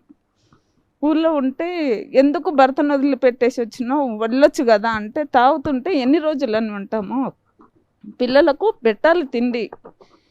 ఆయన ఎక్కడెక్కడో తినేసి వస్తాడు, తాగుతాడు, వస్తాడు, ఆయన కడుపు ఆయన చూసుకుంటున్నాడు. మరి నా పిల్లల పరిస్థితి ఏంది, నేను తినకపోయినా పిల్లలకు పెట్టుకోవాలని నేను ఊర్లోకి వచ్చి అమ్మ వాళ్ళ ఊర్లోనే ఉంటున్నాను. నేను ఇప్పటికీ అక్కడనే పత్తేర పోయాను. అచ్చులు అతకడం అంటే పోగు పోగు అతుకు పెట్టాలి. మా అమ్మ దగ్గర నుంచి అతుకు పెట్టేది నేర్చుకున్నాను. ఎన్ని రోజులు ఇట్లా నేర్చుకుంటాం, ఇట్లా ఉంటే 250తోనే ఏం బతుకుతావని వాళ్ళు అన్నారు. మా ఆయన చనిపోయాక మా నాన్న మగ్గం నేర్పించాడు. తాగి చనిపోయారు ఆయన. మా నాన్న మగ్గం నేర్పించాడు, డైరెక్ట్ మగ్గం పెట్టేశాడు. మగ్గమే నేర్చుకోమ్మా, వద్దు ఇలా అయితే బతకలేవు అని. ఆ తర్వాత ఈ మగ్గం నేర్చుకుంటూ బతుకుతున్నాను. కొద్ది రోజుల తర్వాత నాకు మదర్ ఫౌండేషన్ మేడం నుంచి వచ్చింది మెసేజ్, ఇట్లా మిషన్ నేర్పిస్తున్నాము, నేర్చుకోర్రి మీ భవిష్యత్తు గురించి అని చెప్పి మాకు మోటివేషన్ ఇచ్చింది. నాకు బయటకు రావాలన్న అంత ఆలోచన అప్పటి వరకు లేదు. నేను బయటికి వెళ్ళను సామాన్యంగా. అప్పటి నుంచి నేను బయటికి రావడం, ఏదన్నా అయినా కూడా మేడం ఫోన్లో నుంచి మెసేజ్ వస్తే ఎమ్మటే వచ్చేస్తాను. ఇప్పుడు బాగుందమ్మా మీ జీవితం అంతా? అంటే ఇప్పుడు వెళ్ళదు సార్ నాకు. అంటే ఇప్పుడు మీరు మగ్గం ఓన్గా కొనుక్కోవాలంటే ఎంత అవుతుంది ఖర్చు అవుతుంది మేడం? ఎంత 10,000 20,000 ఎంత అవుతుంది? బాగానే ఖర్చు అవుతుంది మేడం. దాని మీద ఒక ఫ్యామిలీ బతుకుతుంది కదా? బతుకుతుంది. అదే సార్, ఇక్కడ చేనేతలది నల్గొండ జిల్లా వీళ్ళది, చేనేత కార్మికులది. అక్కడ అంటే మన చిన్న మగ్గం అయితే ఎంత, ఒక 20,000 30,000 20,000-25,000 ఉంటుంది సార్. అది ఒక చీర నేస్తే నెలకు 2 నేస్తావు కదా? నెలకు నాకు 8 చీరలు నెయ్యాలి సార్ నేను. ఒకవేళ అది నెయ్యకపోతే, ఒకవేళ 2 నెలలు నేసినంటే నాకు 10,000, నెలకు 5,000. అసలు నడుములు పోతాయి, కండ్లు పోతాయి, నిద్ర ఉండదు సార్ మాకు, కాళ్ళు గుంజడం. చూడండి సార్, నిజంగా ఒంటరి మహిళలను ఎంత తక్కువ అంచనా ఇస్తున్నారు. వాళ్ళ కష్టం ఎవడు గుర్తిస్తలేడు. అది కొంచెం రెడీ. మమ్మల్ని చులకనగా చూడకండి. ఎందుకు అంటే మీరు ముందు తరం చూసుకొనే వచ్చారు కదా, మీ అత్తలను చూసుకొని మీరు మమ్మల్ని చూస్తున్నారు కదా, వాళ్ళతో పాటుగా మమ్మల్ని సమానంగా చూడండి. మేము పిల్లలను బతికించుకుంటున్నాం. దేనికి అంటే వాళ్ళు చేశారు, పెళ్లి చేసుకోవచ్చు కదా అని అంటున్నారు. వాళ్ళ రక్తమే కదా, పెళ్ళి ఎలా చేసుకుంటాం? 2 పిల్లలు ఉన్నప్పుడు మాకు అనిపిస్తుంది ఆ 2 పిల్లలతోనే నేను బతుకుతున్నాను సార్. భర్త కోల్పోయి ఒక బాధ అయితే, భర్తతో విడాకులు తీసుకున్న వాళ్ళకి ఇంకా ఒక బాధ ఉంటుంది సమాజంలో. మీరు ఎలా ఫేస్ చేస్తున్నారు? మమ్మల్ని ఎట్లా అంటే సార్, ఇప్పుడు బయటికి అంటే అబ్జర్వ్ చేస్తారు, వీళ్ళు ఒంటరిగా ఉంటారు. నేను రెంట్కుంటాను సార్ హైత్ నగర్లో. నా ఇల్లు వచ్చేసి మెట్టు దగ్గర ఉంటాను. మా మమ్మీ వాళ్ళ ఇంట్లో ఉండేది. ఇంట్లో ఇంకా వాళ్ళని కూడా ఇబ్బంది పెట్టొద్దు, మమ్మీ వాళ్ళను, అన్నయ్య ఉన్నాడు, సో వాళ్ళని ఇబ్బంది పెట్టొద్దు అని చెప్పి నా స్వతహాగా నేను రెంట్కి తీసుకొని ఉంటున్నాను. సో అబ్జర్వ్ చేస్తారు, ఈమె ఒక్కతే ఉంటుంది, బాబు ఈమె ఒక్కతే, వీళ్ళ ఇంట్లో మగవాళ్ళు ఎవరు లేరు, ఈమె పరిస్థితి ఏంది అని ఇట్లా అబ్జర్వ్ చేస్తూ ఉంటారు అన్నమాట. ఈమె ఏ టైంకి పోతుంది, ఏ టైంకి వస్తుంది అని చెప్పి అబ్జర్వ్ చేయడం, మనతో మాట్లాడడానికి ప్రయత్నాలు చేయడం, ఇట్లాంటివి చేస్తారు సార్. అందుకే నేను ఏం చేస్తా అంటే కొంచెం రూడ్గా ఉంటా. బయటికి కనిపించడమే నా వాయిస్. వాళ్ళు నన్ను అబ్జర్వ్ చేస్తారు, వాళ్ళు నా చుట్టూ తిరగడానికి ప్రయత్నిస్తారు అని అనిపించినప్పుడు నేను ఏదో కాల్ వంక పెట్టుకొని ఆ కాల్లో ఏదో ఒక రకంగా మాట్లాడడం అట్లాంటివి నా స్ట్రాటజీ నేను యూజ్ చేసుకుంటాను అనమాట. సో అట్లా నేను ఒక 13 years నుంచి ఇదే నడుస్తుంది సార్. సో బాబుని ఎట్లా ఎవరు ఏమనుకున్నా కూడా బాబుని తీసుకురావాలి, పైకి తీసుకురావాలి, వాడిని ఒక స్టేజ్లో నిలబెట్టాలి అనేది ఒక్కటే నా కాన్సెప్ట్. ఎంగేజ్ అంతా కోల్పోయింది. ఏముంది సార్ ఇంకా చెప్పండి. ఇప్పుడు 13 సంవత్సరాల నుంచి ఇదే ఫైటింగ్. ఇంకా తనకి ఏం కోరికలు ఉంటాయి చెప్పండి? ఒక ఒంటరి మహిళకి ఇన్ని బాధలు ఇన్ని ఉన్న తర్వాత మోజ్ ఎక్కడ ఉంటది, ఒక ఏదైనా ఎంజాయ్ చేయాలన్నా ఎక్కడ ఉంటది? పొద్దున్న లేస్తే ఈ టెన్షన్స్, పిల్లల టెన్షన్లు ఉంటాయి. వీళ్ళు అనుకుంటారు సార్ ఒంటరి మహిళ అది సూపర్ గా తిరగొచ్చు, దానికి ఏముండదు. ఆమెకున్న బాధలు, ఆమెకున్న కష్టాలు కదిలిస్తే తెలుస్తుంది. ఇప్పుడు బలిసినోళ్ళకి ఏం తెలుసు సార్? ఇలాంటి బలహీన వర్గాలకు ఒక ఒంటరి మహిళ జీవితం ఏందనేది చూపించాలి. బలిసినోళ్ళు ఇళ్ళ నుండి తిండి ఎక్కువయ్యి వాడిని వీడిని ఎట్లా పోతుంటారు చూడండి, వాళ్ళకి తీసుకొచ్చి చూపించాలి. వీళ్ళ జీవితాలు చూపిస్తే అప్పుడు తెలుస్తుంది అనిపిస్తుంది నాకు. ఇవాళ ఇలాంటి వీళ్ళని మనం సమాజంలో ఇలాంటి వాళ్ళ దేవతలు సార్. పిల్లలను ఇవాళ పిల్లల గురించి వాళ్ళ జీవితాలు త్యాగం చేస్తున్నారు.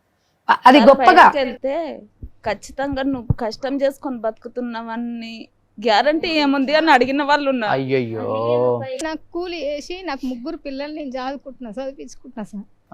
మా ఆయన కరోనాతో చనిపోయిండు. కరోనాతో చనిపోయిండు. 2 ఆడపిల్లలు, 1 అమ్మాయి. బీటెక్ చేస్తారు 2 అమ్మాయిలు. 1 అమ్మాయి అయిపోతే 1 అమ్మాయికి ఫీజు కడుతున్నా సార్. ఫీజు కట్టుకున్నా. అది మా ఆడపిల్లలకి ఇట్లా మా ఆడబిడ్డలు చూస్తారు. ఒక్కడే మా ఆయన. మా అత్త చనిపోయింది, మా మామయ్య చనిపోయిండు, 3 పిల్లలు నేనే.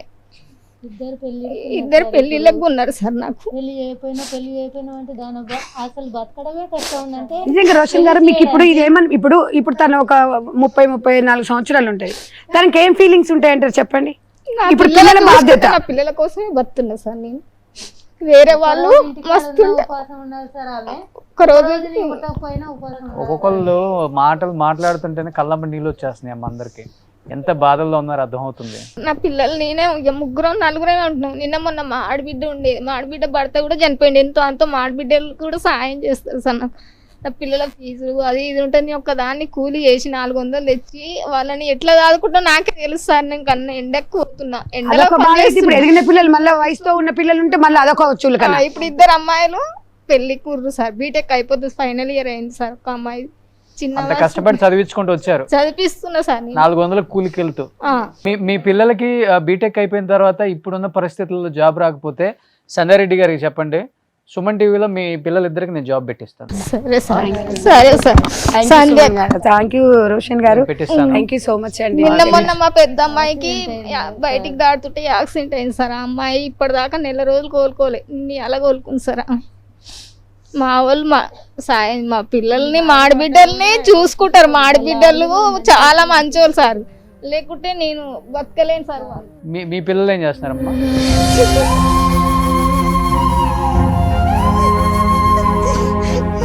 మా ఆయన క్యాన్సర్ వచ్చి చచ్చిపోయాడు. 4 సంవత్సరాల బాబు, 5 సంవత్సరాల బాబు గారు ఇచ్చిన బళ్ళల్లో పనిచేసి బతికినది.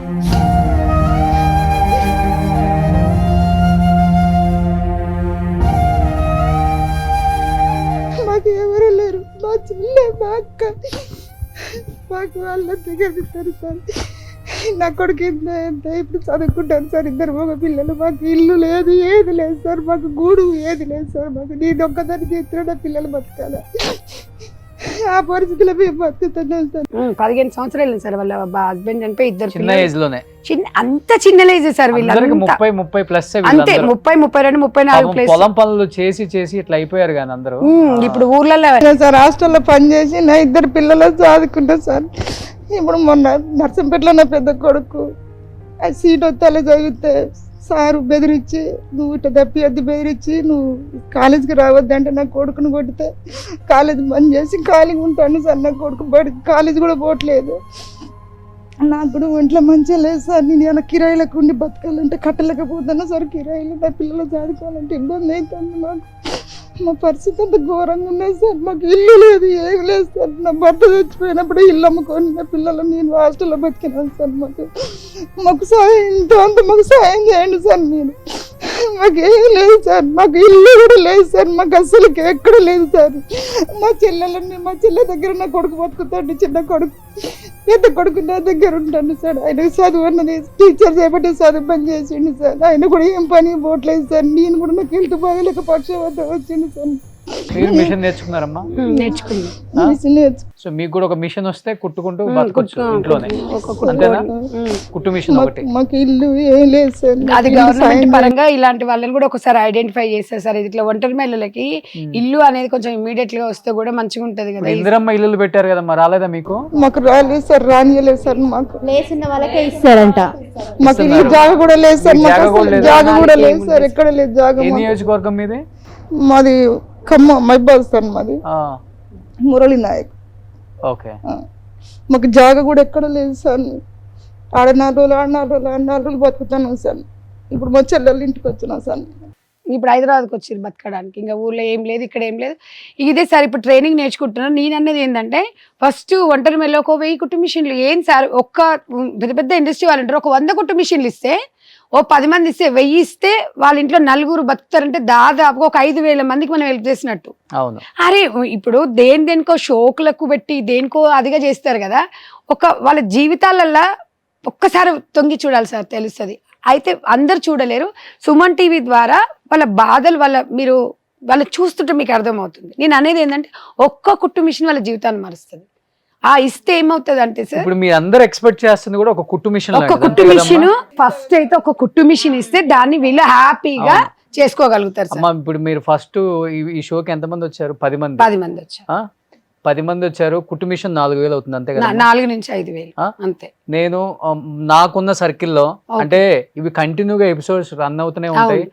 చాలా మంది నాకు మెసేజ్లు పెడుతున్నారు. ఎంతో మంది పెద్ద పెద్ద వాళ్ళు, రోషన్ గారు మంచి మంచి కార్యక్రమాలు చేస్తున్నారు, సినిమా వాళ్ళని బయటికి తీసుకొచ్చి ఫైనాన్షియల్ గా హెల్ప్ చేస్తున్నారు, లేకపోతే చనిపోయిన వాళ్ళకి, బీద వాళ్ళకి ఏదో ఒక హెల్ప్ చేస్తున్నారు. సొసైటీలో మేము కూడా వాళ్ళతో పాటు ఒక పార్ట్ అవుతామండి, మేము కూడా హెల్ప్ చేస్తామని ఎంతో మంది మెసేజ్లు పెడుతున్నారు. అమ్మ చేతులు జోడించి అందరిని అడుగుతున్నాను, ఈ షో మీ అందరికి నేను పంపుతాను ఎపిసోడ్ కూడా. 10 మంది ఉన్నారు, ఒక్కొక్క కుటుంబ మిషన్ 4000, ఒక్కొక్కరికి స్పాన్సర్ చేయండి. 40,000, 10 కూడా 40,000 అయితే కుట్టు మిషన్లు వస్తాయి. ఒక్కళ్ళే చేసినా పర్లేదు, లేకపోతే ఒక్కొక్కరికి ఇచ్చినా పర్లేదు. మీ పేరు చెప్పుకొని జీవితాంతం వాళ్ళ పిల్లలు హ్యాపీగా బతుకుతారు.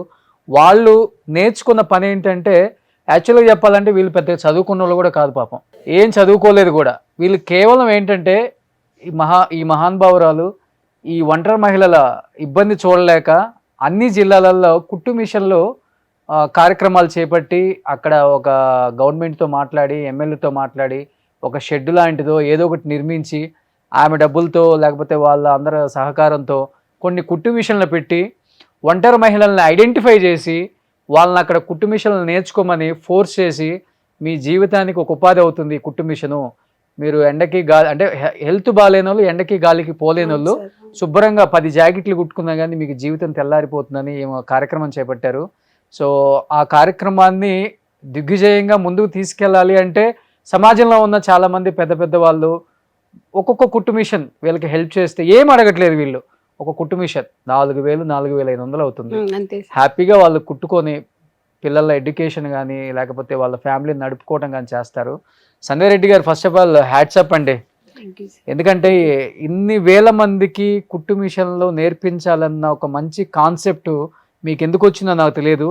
మీతో పాటు తను ఆర్గనైజ్ చేస్తున్నారని చెప్పారు. ఏం పేరమ్మా మీ పేరు? మీరు ఏం చదువుకున్నారమ్మా? నేను ఏం చదువుకోలేదు సార్. ఏం చదువుకోలేదు మీరు? 5th క్లాసే చదువుకున్నాను. ఇంతమందికి మీరు స్ఫూర్తిగా ఉన్నారు ఈరోజు. నిజంగా ట్రైనింగ్ ఇచ్చిన మదర్ ఫౌండేషన్ ద్వారా. మేడం నాకు పరిచయం అయ్యి 2 సంవత్సరాలు అవుతుంది. నేను మదర్ ఫౌండేషన్లో చేస్తున్నా. నేను కనీసం ఇప్పటికీ ఒక 100 మందికి ఎక్కువనే నేర్పించిన. ఇప్పుడు కూడా స్టిల్ నా ఏదైనా అవసరం ఉంటే వాళ్ళ ఇంటికి వెళ్తారు చాలా మంది. సో మీ అందరూ ఏం ఎక్స్పెక్ట్ చేస్తున్నారమ్మా మదర్ ఫౌండేషన్ ద్వారా? Mother foundation chairman Sanjay Reddy గారి ద్వారా ఏమి ఆశిస్తున్నారు? ఎన్ని మీటింగ్లు పెట్టలేదు సార్, అక్కడ కూడా వాళ్ళు ఒప్పుకున్నారు సార్, నేను 1000 ఇస్తా, నేను 200 ఇస్తా. అప్పుడు మాట్లాడమంటే నాకు ధైర్యం లేదు సార్. ఇప్పుడు రాత్రి తిట్టినందుకు ధైర్యం వచ్చింది నాకు. మేడం నా పిల్లలు ఇద్దరు తిట్టే, మా 2 పిల్లలు మేడం ప్రేమతో తిట్టాం. నువ్వు తిట్టినా నాకు బాధ మేడం. మీరు నాకు మోటివేషన్ ఇట్లా ఇప్పుడు ఎంత ధైర్యం వచ్చి నేను మాట్లాడదాం. ఎప్పుడైనా మాట్లాడినా మేడం నేను అసలు బయటికి వెళ్ళాలంటే నాకు ఇట్లా మాట్లాడడానికి కూడా ధైర్యం లేదు సార్. రాత్రి ఒకటే ఒక మాట అన్న, వాళ్ళతో నీకెందుకమ్మా రిలేషన్స్తోని. మా పిల్లలు అదే మాట అన్నారు, మేడం అదే మాట అన్నది. నేను అదే చెప్తాను నేను ఇప్పుడు ఈ మాస్క్ తీసి కూడా మాట్లాడేంత ధైర్యం వచ్చింది. సూపర్ అమ్మా. కానీ మేడం సార్ నాకు ఒకటి, మా మామయ్య నా ల్యాండ్ నాకు 5 గుంటలు ఇస్తే చాలు సార్, అసలు నాకు కేసు పెట్టేంత దమ్ము లేదు సార్ నాకు. నేను రోషన్ గారు అమ్మా నేను ఒక్కటి చెప్పదలుచుకున్నాను. నిజంగా మేము ఇన్ని సంవత్సరాల నుంచి మేము నిరంతర పోరాటం చేస్తున్నాం. నేను ఒక దగ్గర 3 లక్షలు 4 లక్షల మంది మహిళలకి ఉచితంగా కుట్టు మిషన్ నేర్పించిన, 32,000 మంది మహిళలకి 23 సంవత్సరాల కుట్టు మిషన్లు ఇప్పించినాము, ట్రైనింగ్ ఇప్పించినాం ఒంటరి మహిళలకి. కానీ ఏ వేదిక కూడా నాకు ఇలా భరోసా కల్పించలేదు. సుమన్ టీవీకి మా ఒంటరి మహిళల తరపున, మా మదర్ ఫౌండేషన్ మహిళల తరపున మీకైతే నాకన్నా మీరు చాలా చిన్నవారు, అంటే వయసులో చిన్నవారు కానీ మనసులో చాలా గొప్ప వాళ్ళండి. ఎందుకంటే ఎవరైనా కూడా ఒక మహిళని ఓటు బ్యాంక్గా చూస్తున్నారు తప్ప అసలు ఏ సంబంధం లేని వ్యక్తులను పిలిపించి మీరు మా కోసం వాళ్ళని రిక్వెస్ట్ చేస్తున్నారు. చూడండి, ఈ 10 మందిని చూసి రేపు ఇంకా 10 మంది ముందుకు వస్తారు, ఈ 10 మంది చూసి ముందుకు వస్తారు. ఆ ధైర్యాన్ని మీరు ఇచ్చిండ్రు. మేమైతే మీకు ఎక్కువగా చెప్పకూడదు, మాకన్నా ఏజ్ లో చిన్నవాళ్ళు కాబట్టి మిమ్మల్ని మేము అలా అనకూడదు, కానీ మిమ్మల్ని అయితే చేతులు నమస్కరిస్తున్నామండి. ఏం లేదు సార్, వాళ్ళ జీవితాలలో ఆ కుట్టు మిషన్ అనుకోని వాళ్ళు హ్యాపీగా వాళ్ళ బట్టలు వాళ్ళు కుట్టుకొని పక్కోలో ఏదో చేసుకొని చేస్తారు. ఇంకొకటి వీళ్ళు పెన్షన్స్ ఏమైనా ఉంటే అది కూడా అది కూడా మహిళా రిజర్వేషన్ బిల్ అంటున్నాము. రేపు మళ్ళీ డీలిమిటేషన్ వస్తే ఇన్ని ఎమ్మెల్యే సీట్లు పెరుగుతున్నాయి, ఇంతమంది మహిళల సీట్లు వస్తున్నాయి అంటున్నాము. మహిళలు నిజంగా ఓట్ బ్యాంక్ పనికి వస్తున్నారు, కానీ ఇంకా ఒంటరి మహిళలను ఎవరిని ఆదుకునే గవర్నమెంట్లు రాలే. లేదు సార్, మీరు ఒక సుమన్ టీవీ మైకుల్లో చెప్పినంత ఈజీగా వీళ్ళ జీవితాల్లోకి ఏ నాయకుడు రాలేకపోయాడు. ఒక్కటే నేను మీకు రిక్వెస్ట్ చేస్తున్నాండి, సుమన్ టీవీ ద్వారా మా ఫౌండేషన్లో 2 రాష్ట్రాలలో ఉన్నారు. ఇలా మీకు కుదిరినప్పుడల్లా ఇలాంటి ఒక మంచి మోటివేషన్ పెట్టండి సార్. మా ఫౌండేషన్లో రకరకాల ఇబ్బందులు ఉన్న వాళ్ళు ఉన్నారు, అలాంటి వాళ్ళని పిలిపించి వాళ్ళ మనోభావాలు తెలుసుకొని మీ ద్వారా భగవంతుడు మాకు మీ ద్వారా పంపించింది ఏమని లేదు సార్. నిజంగా సుమన్ టీవీ వాళ్ళ యాజమాన్యం ఎక్కడున్నారో వాళ్ళ తరపున, మీ తరపున, వాళ్ళ తరపున మేమైతే మా తరపున సుమన్ గారికి కూడా చెప్పగానే ఆయన ఇమీడియట్ గా ఒకటి సమాజానికి ఉపయోగపడే షో చేయాలని నా బాధ్యత. మొగుడు పిల్లల పంచాయతీ, మొగుడు భార్యను కొట్టాడు, ఇవి కాదు కావాల్సింది సమాజానికి. నిజంగా ఒంటరి మహిళలు పడుతున్న బాధ తెలియాలి. ఒంటరి మహిళ అంటే చులకన కాదు, ఒంటరి మహిళ అంటే బ్యాక్ బోన్, సమాజానికి ఒక ఆదర్శం. ఒంటరి మహిళకు ఒక భరోసా కావాలి. ఆ భరోసా అనేది ఇవాళ నుంచి మనకి సుమన్ టీవీ వాళ్ళు ఒక భరోసాను కల్పిస్తున్నారు. సో ఎంత మంది ఉన్నా కానీ మీరు నెంబర్ కాంటాక్ట్ అవ్వండి, మీకు ప్రాబ్లమ్స్ ఉంటే చెప్పండి. చాలా మంది ఒంటరి మగవాళ్ళు కూడా ఉన్నారు, ఉన్నారు ఆడవాళ్ళ బాధితులు కూడా ఉన్నారు. కాదని చెప్పట్లేదు, మగవాళ్ళని ఎప్పుడు తక్కువ అంచనా వేయకూడదు. అసలు మేము ఎప్పుడు అడగండి వీళ్ళని, నేను ఎప్పుడు మగవాళ్ళ గురించి ప్రతి వేదికలో అక్క చెప్తారు, మగవాళ్ళు ఎక్కడ తక్కువ కాదు, మగవాళ్ళు మన బ్యాక్ బోన్ ఆడవాళ్ళకి అని. నేను తక్కువ చేయొద్దని చెప్తా. వాళ్ళని గౌరవించుకుంటేనే మనకు ఒక విలువ ఉంటది. ఎప్పుడైనా 0 పక్కన 1 ఉండాలి అని చెప్తాను, అడగండి. లేకపోతే 1 పక్కన 0 పక్కన 1 లేకపోయినా, 1 పక్కన 0 లేకపోయినా అది కరెక్ట్. 0 అనేది వాళ్ళకి చెప్తాను.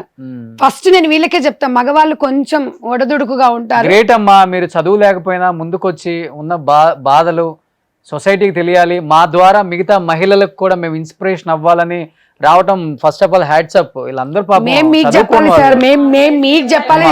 రోషన్ గారు, సుమన్ గారికి కూడా చెప్పండి. మా దాంట్లో ఇంకా చాలా మంది మీ సైజ్ చూసిన హ్యాపీగా ఫీల్ అయ్యారు ఇలాంటి షో చేస్తున్నాను అనగానే. Thank you sir. జీవిత వేదిక ఒంటరి మహిళల గురించి ఎవరు చేయలేదు సార్. ఇప్పుడు నేను చెప్తున్నాను కదా, ఇన్ని ఛానల్స్ ఇన్ని సార్లు ఇంతమంది ఉంటారు, ఇది పెట్టాలన్న ఆలోచన అసలు మీకు వచ్చింది అనడము నాకైతే నిజంగా నేను ఇవాళ చాలా ప్రౌడ్గా ఫీల్ అవుతున్నాను, చాలా హ్యాపీగా. ఇన్ని రోజులు పడ్డ బాధ అంతా కూడా అమ్మ ఇవాళ వీళ్ళని తీసుకెళ్ళగలిగినాము మీ దగ్గరికి, వీళ్ళని తీసుకెళ్ళడం, మీరు వాళ్ళతో మాట్లాడించడం, వాళ్ళు ఇంత ధైర్యంగా మాట్లాడతారని నేను ఉంచలేదు సార్. అమ్మ ఒంటరి మహిళలకు ఏం చెప్పాలనుకుంటున్నారు ఒక్కొక్కరు మీ మెసేజ్ రూపంలో ప్లీజ్ అమ్మ. నేను అసలు ఇంట్లోకి వెళ్ళి బయటికి వెళ్ళే అమ్మాయినే కాదు. నేను మా నాన్న చిన్నప్పటి నుంచి ఒక 21 సంవత్సరాల దాకా అసలు బయటికి వెళ్ళకుండా పెంచిండు. 23 సంవత్సరాలకు మ్యారేజ్ అయిపోయింది. ఒక 1 ఇయర్ ఉండి మా హస్బెండ్ చనిపోయిండు. 6 నెలల పాప పుట్టింది. 1 ఇయర్ అంటే 15 నెలలకు మా హస్బెండ్ చనిపోయిండు. చనిపోయాక మళ్ళీ అమ్మ వాళ్ళ ఇంటికే వచ్చేసినాము. పాపని వాళ్ళు ఇచ్చేయమన్నారు.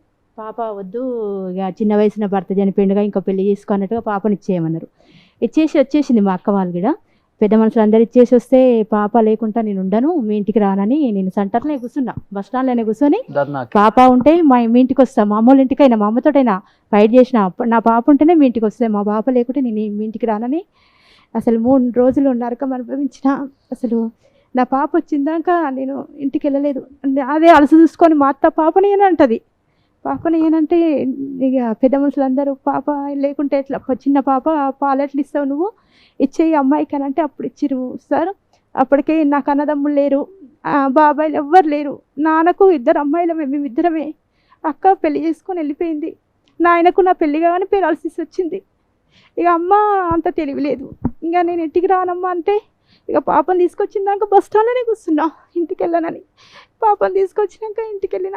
ఇంకా అక్కడికి వెళ్ళి ఇంకా నా జీవితం. ఎంత పాప వయసు? ఇప్పుడు డిగ్రీ 2nd ఇయర్. గ్రేట్ అమ్మా. నేను ఎంతో మంది పెళ్లి చేసుకో అన్నారు నన్ను, చాలా మంది అడిగారు పెళ్లి చేసుకుంటే. మా తల్లిదండ్రులు ఉంటేనే నా బ్రతికి ఇలా అయిపోయింది. మంచిగా చేసారు పెళ్ళి, అంటే చూసి చేసినా నా బ్రతికి ఇలా అయిపోయింది. నా రాతలనే లేదు. నా అమ్మాయిని నేను పెళ్లి చేసుకుని పోతే తండ్రి లేకుండా అయిపోతాడు, తల్లి లేకుండా అయిపోతుంది. నా బిడ్డని అనాథం చేయదలుచుకోక ఎన్ని కష్టాలైనా సరే మా నాయన పని చేయలేడు, పెరాలసిస్ మొత్తం వచ్చేసింది, ఏం పని చేయడు. అమ్మ నాన్నని జాదుకుంటూ పాపని జాదుకుంటూ ఇప్పుడు డిగ్రీ 2nd ఇయర్ చేస్తుంది మా పాప. ఇప్పుడు నేను అప్పటికైనా మొగ్గం చనిపోయిన వారం రోజులకే మొగ్గం పెట్టిన, చీరలు నేసే పని చేసి అట్లనే మా కుటుంబాన్ని పోషించుకున్నా. కొన్ని నా మ్యారేజ్ బాకీలు ఉంటే బాకీలన్నీ తీర్పుకున్నా. ఇక పాపని తల్లిదండ్రులు అందరినీ చూసుకుంటూ మా బిడ్డ బైపీసీ జరిగింది. First 2nd year, 1st year BiPC జరిగింది. మంచి మార్కులు వచ్చినాయి కానీ డబ్బు లేక మళ్ళీ డిగ్రీ చేపిస్తున్నా. సరే మమ్మీ డబ్బులు లేని దానికి వద్దులే, డిగ్రీ చేస్తాను, డిగ్రీ చదువుతుంది. నిజంగా చూడండి ఒక్కొక్కరు జీవితం. డిగ్రీ చేస్తుంది. ఇప్పుడు నాన్న చనిపోయిండు 2-3 ఏళ్ళు అయింది కానీ ఇప్పుడు మా పరిస్థితి బాగాలేదు సార్, నాకు ఆరోగ్యం సహకరిస్తలేదు పని చేయనిక. పెన్షన్ అది మరి రాపిద్దాంలేమ్మా. పెన్షన్ వస్తుంది కానీ నేను ఏదైనా షాప్ పెట్టుకోవాలనుకుంటున్నాను సార్. నాకు అసలు మొగ్గం లేనికి ఇక్కడ రైట్ కాలు అరిగిపోయింది. ఇప్పుడు 30 ఏళ్ళ నుంచి నేస్తున్నా, చేసి అట్లానే మగ్గాలు మొత్తం నేసి కాలు అరిగిపోయింది, చేయలేకపోతున్నా సార్ నేను. నాది అదే పరిస్థితి. ఇంకా పాపను చదివియాలి, జాబ్ చేయాలి, నా లగ్గా అవుతుంది నా కూతురని నా మోటివేషన్. అక్క అయితే చాలా సపోర్ట్ నాకు. నేను ఇంట్లోకి వెళ్ళి రాంది ఇప్పుడు ఈ సుమన్ టీవీకి వచ్చినట్టే అక్క వల్లనే. సంధ్యక్క చాలా థ్యాంక్స్ అక్క, సో మచ్. నేను ఇంతవరకు బయటికి వెళ్ళలే, ఏ షోలో కూడా ఇంతగా మాట్లాడలేదు. అక్క చాలా గ్రేట్. గీత నీకు థ్యాంక్స్ రా. అంటే మనం ఏముంటుంది సార్, ఇప్పుడు గుళ్ళల్లో కొయ్యేసి వీళ్ళు మీరు చూస్తారు కదా ఉండిలల్లా లక్షలు కోట్లు బంగారాలు విరాళాలు ఇస్తారు. ఇలాంటి తల్లులకు ఇస్తే బంగారాలు అవుతారు, అట్లా ఇవ్వరు, కోట్లండి. నేను అనేది అంటే నేను వాళ్ళు వరం, నేను తప్పనని కానీ ఇలాంటి వాళ్ళకి ఇస్తే దేవుడు మనకి మంచి లైఫ్ ఇస్తే. ఇప్పుడు ఇప్పుడు మీరు ఇంతమంది యాంకర్స్ ఉన్నారు సార్, ఇన్ని ఛానల్లో నేను వెళ్తా, ఎవరికి ఎందుకు రాలేని ఆలోచన మీకు ఎందుకు వచ్చిండు? మీలో మేము చాలాసార్లు చూసాం. మా వాళ్ళు రోషన్ అన్న అంటే సుమన్ టీవీ అంటారు. అంటే ఎన్ని షోస్ చూస్తే షకిల్, అప్పుడు ఆమెది మనము పాకీజా గారు, అసలు అది ఆ రోజు ప్రతి ఒక్క మహిళ గుండె, నేను కూడా ఏడ్చాను సార్ ఆ అమ్మాయిని చూసినప్పుడు. రోషన్ తమ్ముడు అని మీకు చెప్పింది చూడండి, అది సార్. అది మీరు నిజంగా మీ కుటుంబానికి మేము మైండ్ చెప్పాలి. నిజంగా మీ ఫ్యామిలీ, మీ అమ్మకి చెప్పాలి సార్, మీ ఫాదర్కి, మీ అమ్మకి. నిజంగా మీ ఇలాంటి కొడుకుని కన్నందుకు నిజంగా మాకైతే వెరీ హ్యాపీ. ఇలాంటి సమాజానికి ఇంత మంచి కొడుకుని ఇచ్చిందని. చాలా మంది లేదు సార్, చాలా మంది జర్నలిస్టులు అంటే వాళ్ళ కుటుంబం కోసం వాళ్ళ కోసం చూస్తారు కానీ ఇట్లా 10 మంది గురించి ఆలోచించే వాళ్ళు చాలా రేర్గా ఉంటారు. మేము పొగడడం అని కాదు, మేము ఎన్ని ఎపిసోడ్లు చూస్తే అబ్జర్వేషన్ చేసినాం. మీరు ఎప్పుడున్న బాధలు ఉన్న వాళ్ళ దగ్గరికి వెళ్తారు, వాళ్ళలో ఏం కావాలని కోరుకుంటారు. మీరు మామూలుగా మీరు ఆన్ రికార్డ్ కాదు, మీరు ఆఫ్లైన్లో కూడా మీరు చాలా బాగా మాట్లాడతారు. అది అందరికీ ఉండదు, మిమ్మల్ని మేము ఆదర్శంగా తీసుకోవాలి. సమాజం మనకు చాలా ఇచ్చింది, అంతే ఇంత ప్రేమ ఇచ్చింది, మనం సమాజానికి తిరిగి ఇవ్వాల్సింది ఏం లేదండి. ఇలాంటి వాళ్ళని బయటికి తీసుకురావాలి, వీళ్ళకి ఒక జీవన ఉపాధి. వీళ్ళేం కోట్లు లక్షలు కోరుకోవట్లేదు, చూసే అందరూ కూడా. ఏమేదో నానా తిప్పలు పడి కుటుంబిషన్లు ఇప్పించింది, నేర్పించింది. వీళ్ళకి కుటుంబిషన్ ఉంటే వీళ్ళకి జీవితం కొనసాగుతుంది. మాట్లాడదాం అమ్మా మీ అంటే ఈ షోలోకి వచ్చే అన్ని మహిళల నియోజకవర్గాల ఎమ్మెల్యేలతో కూడా మనం మాట్లాడదాం. మీ ఆధార్ కార్డ్స్ తీసుకొని నియోజకవర్గానికి వస్తాను, నేను పర్సనల్ గా రిక్వెస్ట్ చేస్తాను. డిమాండ్ కాదు, రిక్వెస్ట్ చేస్తాము. రిక్వెస్ట్ చేసి ఎవరిని డిమాండ్ చేసేది లేదు, మనం ఎవరి మీద ఫిర్యాదు లేదు. డిమాండ్లు ఫిర్యాదులకు పని అవదండి, ఉండదు. అడిగి చేపించుకో, అడగడము, మాకు ఇది ఇవ్వండి అని అడగడం. కాబట్టి ఎవరిని ఇందులో మన కర్మకి ఎవరు బాధ్యులు కాదు, అంతే. ఫైనల్ అమ్మా ఏంటమ్మా నా పెళ్ళి 13 సంవత్సరాలు అవుతుంది సార్, 14 సంవత్సరాలు అవుతుంది.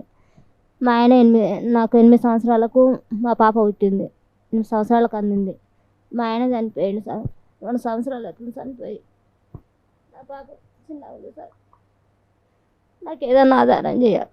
మీరు కుటుంబిషన్ నేర్చుకున్నారు? నేర్చుకున్నాను సార్, మదర్ ఫౌండేషన్ నేర్చుకున్నా. సో సంధ్యారెడ్డి గారు ఏం చెప్తారు? లాస్ట్ అండ్ ఫైనల్ కన్క్లూడ్ చేద్దాం. ఒక్కటే ఏం చేద్దాం ఈ ఫస్ట్ ఎపిసోడ్ కాబట్టి? ఫస్ట్ ఎపిసోడ్ లో వీళ్ళకి ఫస్ట్ ఒక కుటుంబిషన్ ఇప్పియండి, సెకండ్ పెన్షన్స్, తర్వాత ఇప్పుడు ముద్రా లోన్స్ అని వస్తున్నాయి. ఓకే, ఆ ముద్రా లోన్స్ దానికి ఏం గ్యారంటీ అడగరు. వీళ్ళకి ముద్రా లోన్ ఇస్తే ఇప్పుడు వీళ్ళు అన్నట్టుగా ఇప్పుడు ఈమె మగ్గం పెట్టుకోవడము, ఇంకా వాళ్ళకు షాప్ పెట్టుకోవడము, అట్లా మీరు ఒకటేసారి ఒక 100-200 మంది ఒంటరి మహిళలు అయితే నియోజకవర్గాల వారిగా మనం మాట్లాడినాం అనుకోండి, కొన్ని జీవితాలను వెలుగు చూపించినట్టు అవుతుంది అనేది అదొకటి. మీరు ఒక టైం డిసైడ్ చేయండి, అందరి డాక్యుమెంట్స్ తీసుకోండి, ఆ నియోజకవర్గం ఒకసారి పెట్టేసి వచ్చేసి వాళ్ళ నాయకులను కలిసేసి అది చేయండి. మనము అట్లా పెడదాం సార్, అట్లా పెట్టండి. మీకు అసలు ఇంకా మామూలుగా మాట్లాడేసి అందరితో ఎంతవరకు అయితే వాళ్ళకి పాసిబుల్ ఉంటుంది, ఏం షూరిటీ అడుగుతారు అసలు, అవన్నీ కూడా మాట్లాడదాం ఒకసారి.